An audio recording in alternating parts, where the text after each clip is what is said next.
Pag mayroong mga bagay na tinatanggal sa'yo, mga friends, relationships, opportunities, masakit yun, ha?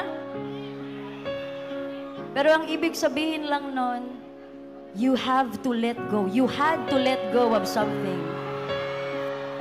Because something better is coming. Kinailangan mong pagdaanan lahat ng masakit para mas maa-appreciate mo yung masarap na pagmamahal na dadating sa'yo. This is that song na palaging nagre-remind sa akin. Ang lahat ng bagay na nangyayari ay itinadhana.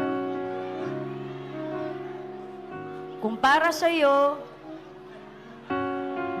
kahit ano pang gawin mong pag-iwas, para talaga sa'yo yan.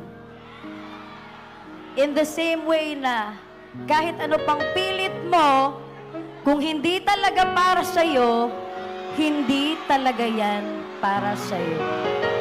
So pag may umalis, bitawan.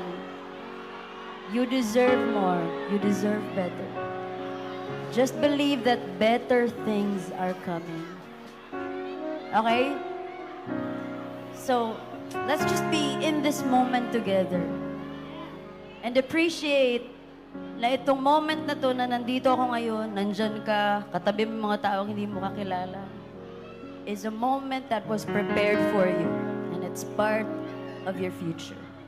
Hindi aksidente ang mga bagay-bagay. Okay? If you know this one, please sing with us.